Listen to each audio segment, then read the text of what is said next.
Bonjour chers amis, j'espère que vous allez bien.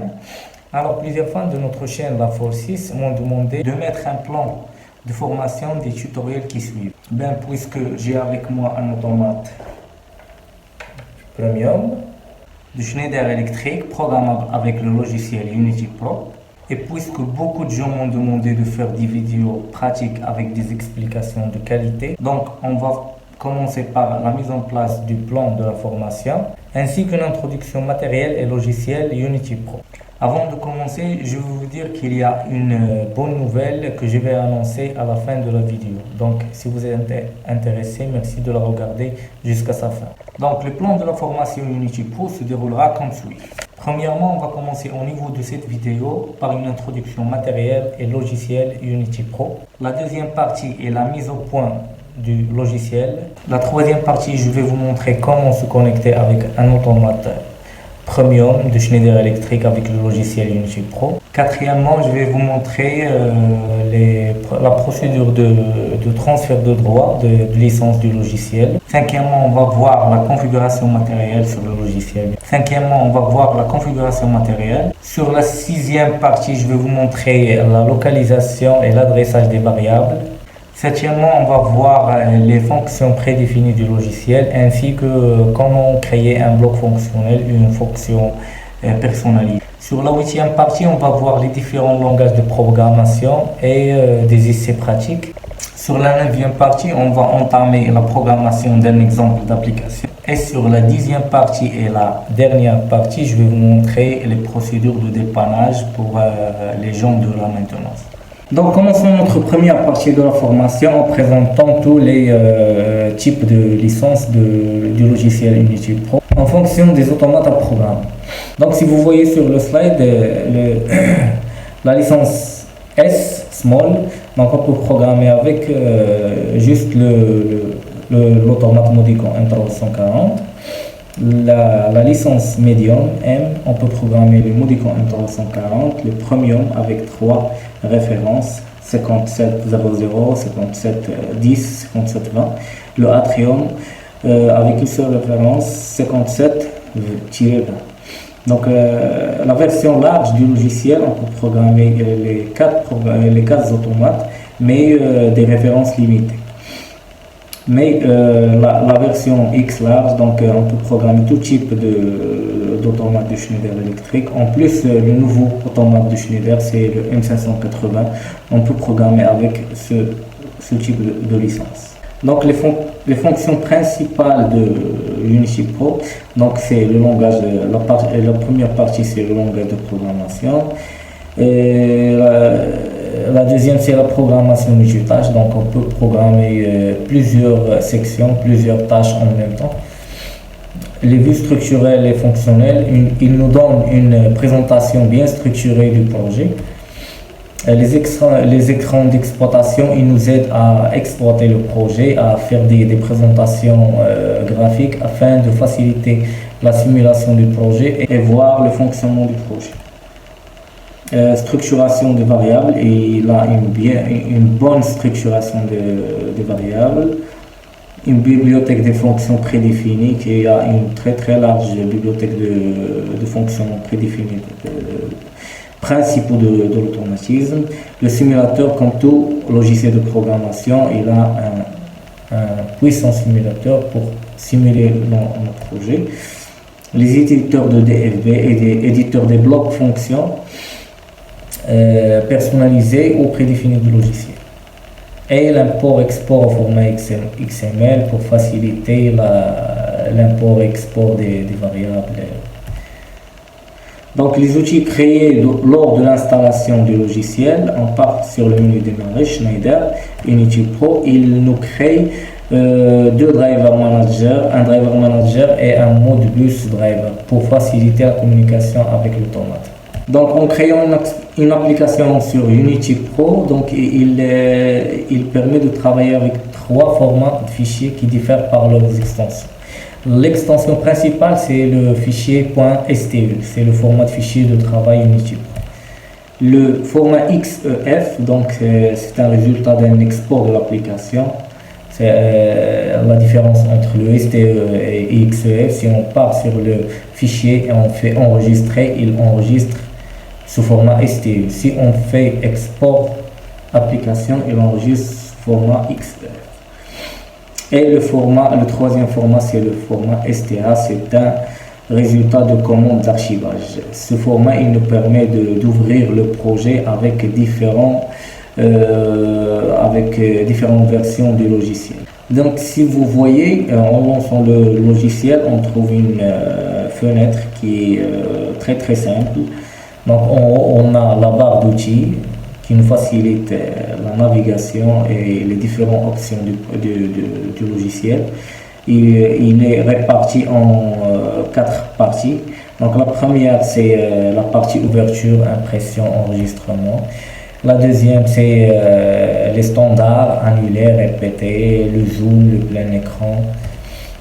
La troisième, c'est la partie régénération, analyse du projet, si on veut analyser notre projet et voir s'il y a une erreur ou quoi que ce soit.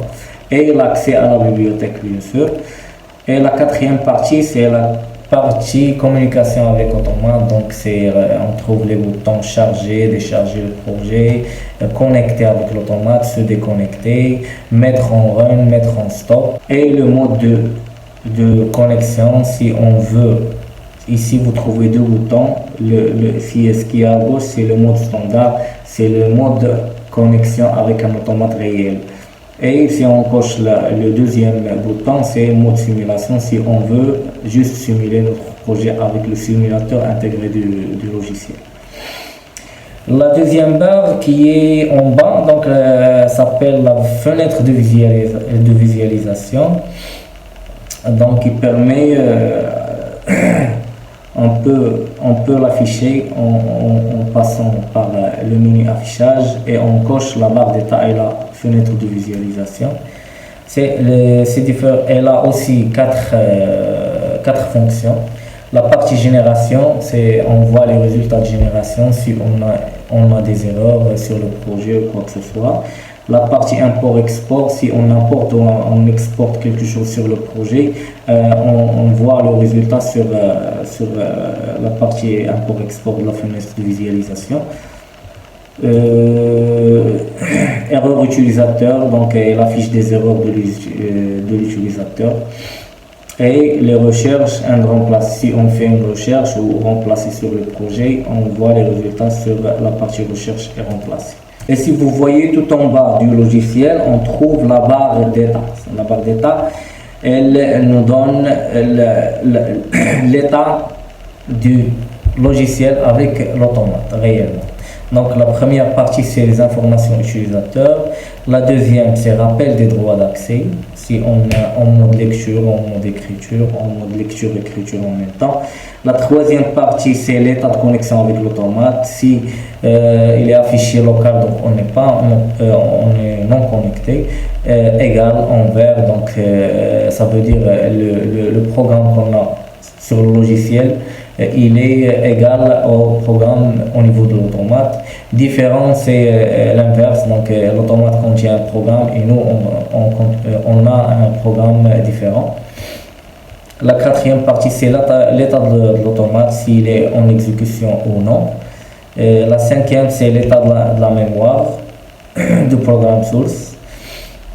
Donc, si on a upload info OK, le programme source est identique au programme exécuté. Upload info invalide, donc le programme source est différent du programme exécuté.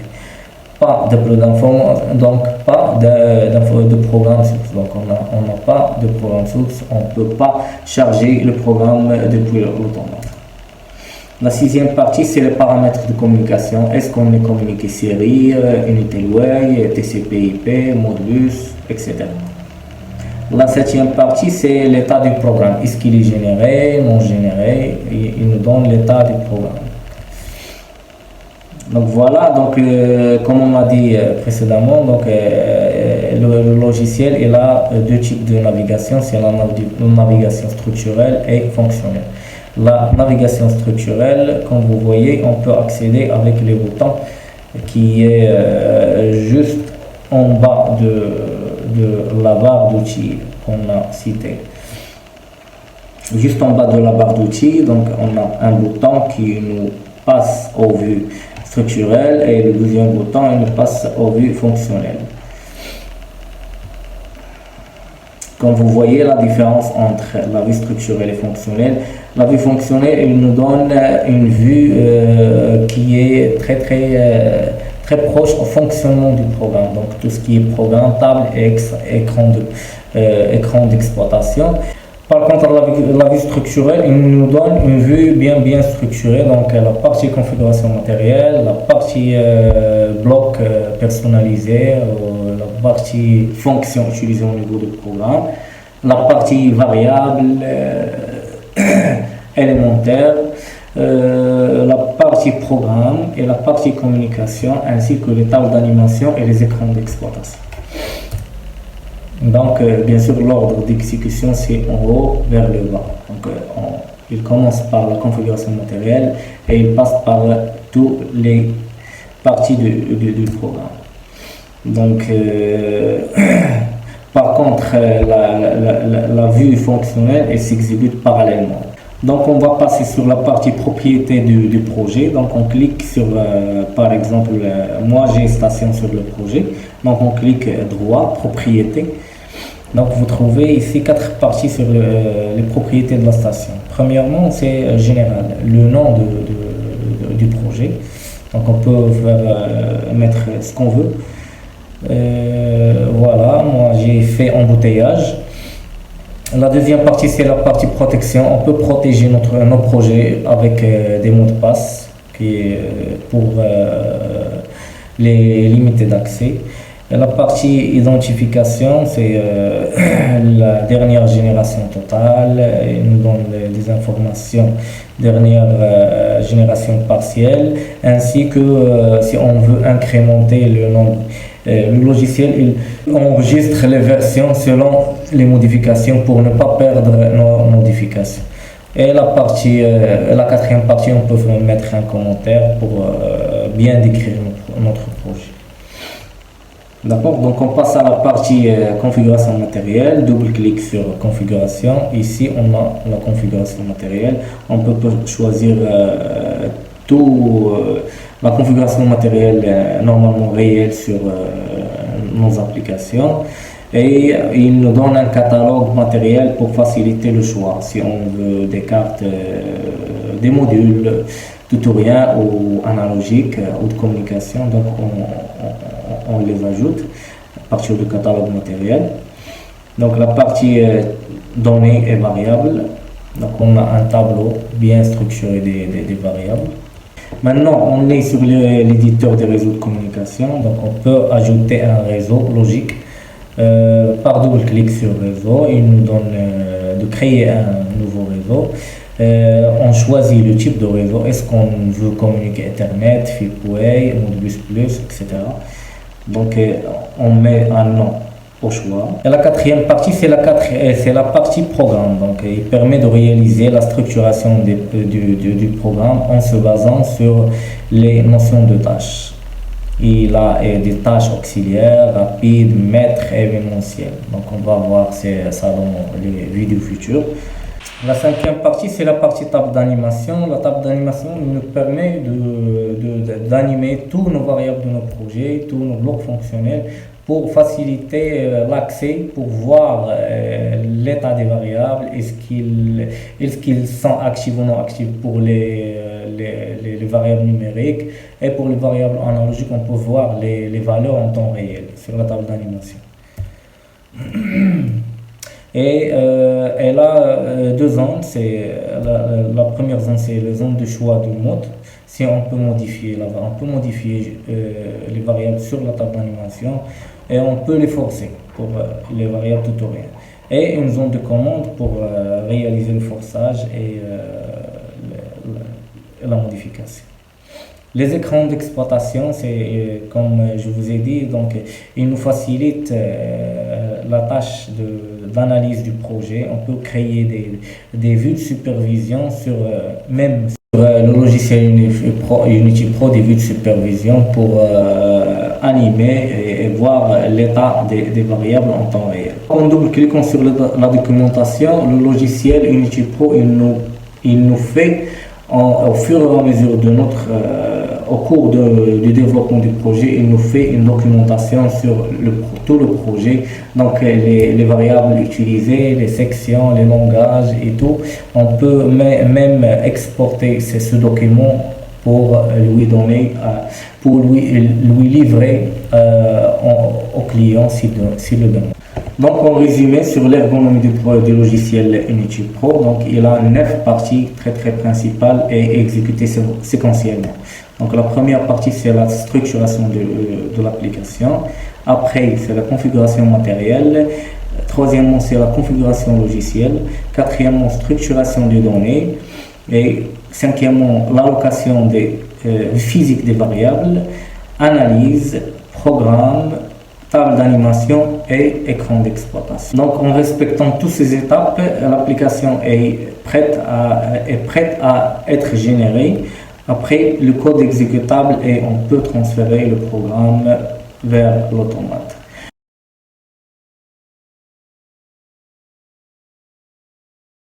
Donc la première partie de la formation touche à sa fin. La bonne nouvelle que j'ai déclarée au début de la vidéo, donc c'est que je vais ajouter une vidéo hebdomadaire chaque samedi, que je vais parler sur toutes astuces de mise en service.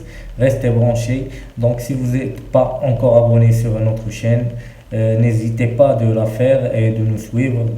On va vous donner le fruit de l'automatisme et on va vous faire des vidéos et des tutoriels de qualité sur tout type logiciel et matériel de l'automatisme.